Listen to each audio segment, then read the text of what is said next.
Hey there, welcome back to the shop. So we got this 2012 Ram 3500 with a 6.7 Cummins automatic transmission. I rode in this thing with when they had it hooked up with a really big load, and it's got some odd erratic, transmission shifting problems. There's check engine light. There's also a ETC light, which on these, sorry about the sun glare, but right here where the light's telling me that the door's open, that changes. It's also a low oil pressure warning light, if I recall also. But in that position, I can't get the light to turn back on even while driving it normal without a load. But let me show you here in the owner's manual what it looks like. That's what it looks like. Kind of got a lightning bolt in between a couple little squiggly French fry looking things, whatever you want to call it, but it's an electronic throttle control ETC light, and I'm not exactly sure. It's not throwing any codes for that. These are the codes that it is throwing.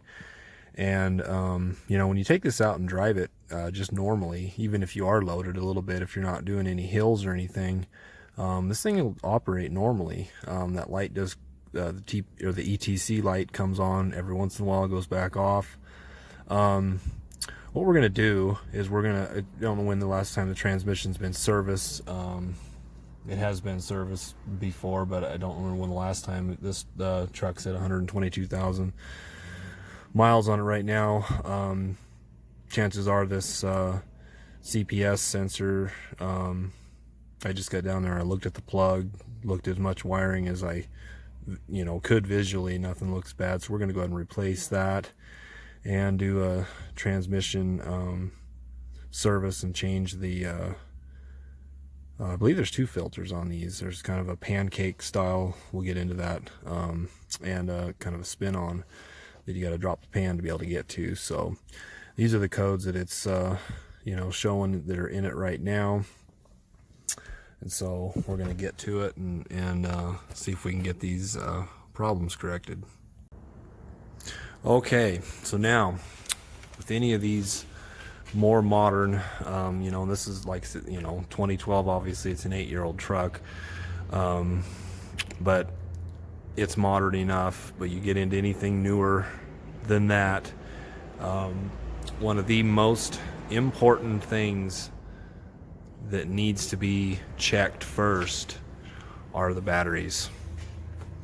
So now I noticed when cranking this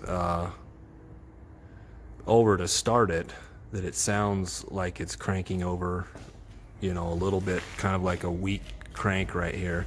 And I individually tested each battery, and this battery right here marginally fails, which I means it's right on the line, but it's more towards failing than it is good. And so the other batteries trying to also, since they're connected together, it's trying to actually feed power from that battery to boost this battery up while trying to crank the engine at the same time, and that's not good. And if you have weak batteries, bad connections, obviously you can see these connections are clean. These batteries indicate that they've been replaced in 2017. It's 3 years, so it doesn't surprise me as much cranking amps as it takes to crank these over, plus all the other electronics and stuff that run off the batteries. I just don't think you get much more than 3 or 4 years out of them. But when you have, you got to check all of this stuff, these connections, and make sure they're clean. Test the batteries, make sure that the batteries are good before you do much of any testing, because more often, or more than likely, that problem with the ETC deal is probably due to one of these batteries being weak.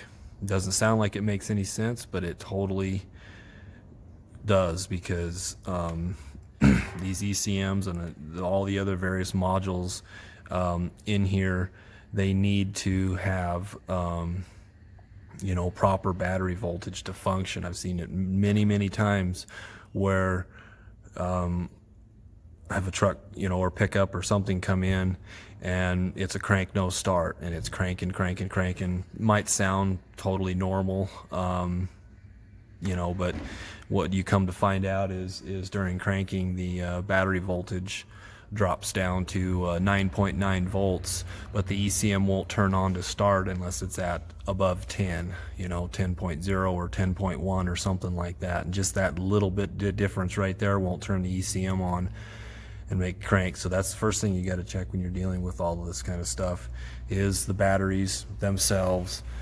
and all the connections and stuff to them. Okay, so in order to service the transmission, the filters are both under here. You're gonna have to drop the pan, so you're gonna have to get like with most automatics, there's no drain plugs. You're just gonna have to drop it down real carefully. Get all these 8mm bolts, I believe they're 8mm, out.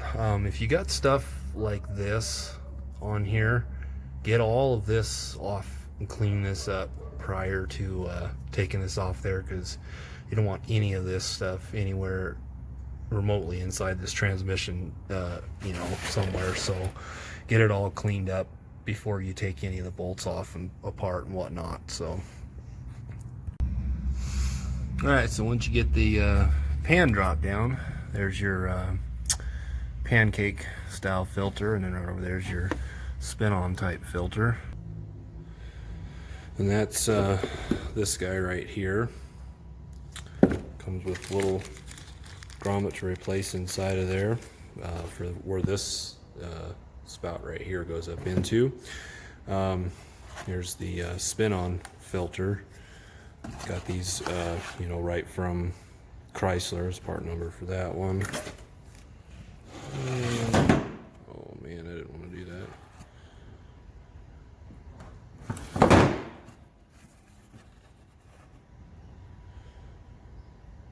Part number for that one. And anytime you pull parts out of any box or whatever, look for these, see if they're there. This thing's telling you to, this is basically, they absolutely do not want you to over tighten this. So important there. Found one of these in here. I didn't know it because apparently there's difference between the 4x4 transmissions and the two-wheel drive transmissions. This is the 4x4. This inlet tube here is taller. You can tell it's a little bit different shape. I rarely see two-wheel drive pickups in our area. This is the 4x4 pan style, and that's the two-wheel drive pan style, so there is difference. But if you go to the Dodge dealer and just give them your VIN number, they should be able to get it right, getting it just that way. There is a T25 torque screw right here to you got to take out, and then just kind of grab a hold of that thing and just kind of pop it off. And the spin-on filter, obviously you want to spin it off, and just like an oil filter, you want to make sure the gasket comes off of the filter, or if it stays up on the base, you want to get it off. Alright, so when you get your pan all cleaned up, clean the magnet, it just sits in here. That way you can tell, you can look and see how many, much metal shavings are on there. And then the next time you do this, with this cleaned off, whatever's on there but happened between the time you did it last time and the time you're doing it again. So that all cleaned up. Okay, so when you got your pan all back on, filling it up, I'd probably put maybe 5-6 quarts, I don't really know how much you lose, in there, but and then I'd probably put that, about 6 in there, and then put it in reverse for about, 10-20 seconds, then put it in drive for about the same, and then put it back into neutral, and with the engine running, and check it from there, and then just add a little bit here and there until she gets in the proper marks. And if I could get this to focus,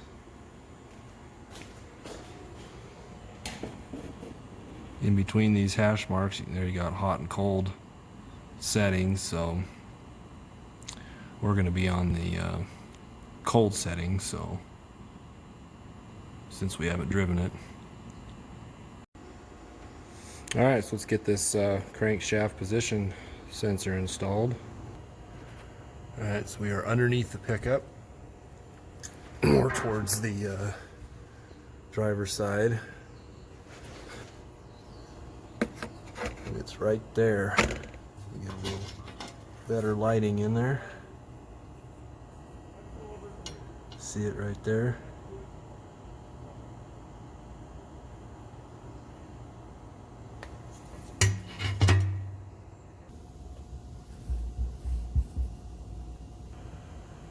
Alright, let's see if I can do this one-handed. I usually kind of take a pick and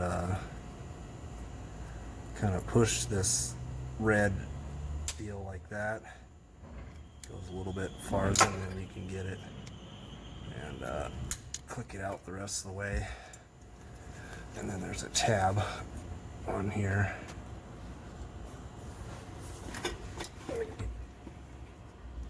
Push down. Just gotta push down right there, unplug it. Now, right next to, right here, you can see the head of this. It's a Allen. That's the bolt that holds this in place.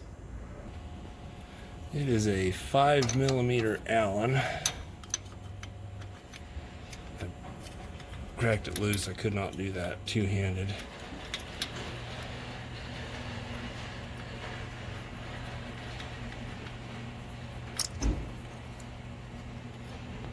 Alright. Here comes the bolt. And you just kind of wiggle the sensor. See, I'm just kind of wiggling it. Pop it out. It's got this O-ring on it and stuff, so you can't screw up on the position of it. Oops, sorry. Can't screw up on the position of it because, you know, this is all stationary and everything. The bolt goes through that part right there. Matter of fact, if the head of the bolt would go through that part, you could, you know, slide that out, but you got to take the bolt out. But anyways, that's that. Alright, so we got the new sensor. Put a little tiny film of, you know, oil or something just to so you don't wreck that O-ring when you slide this in here. Get it in about the right position and then just kind of wiggle and push and make sure your bolts lined, or holes, you know, lined up.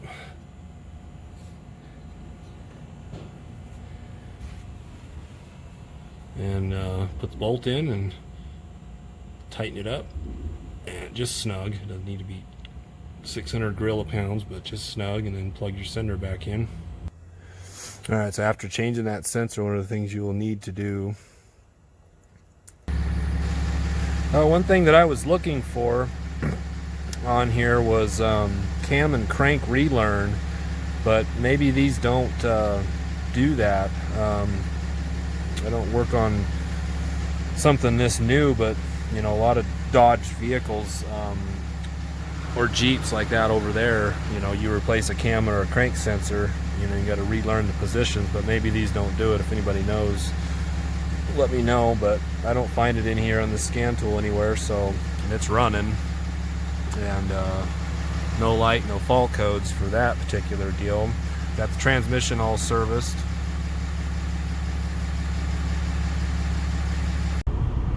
Alright, so in conclusion to this video, you know, we don't know if we have any problems, you know, yet, just because it's you know, pretty intermittent. Well, we did know that the transmission got overheated a number of times. There was that line pressure fault, and you know, within the last couple days, you know, that thing hasn't you know, acted up at all. So it's possible that servicing the transmission worked. You know, we'll just gonna have to you know, go with it and try it, since, you know, not seeing any evidence of anything else.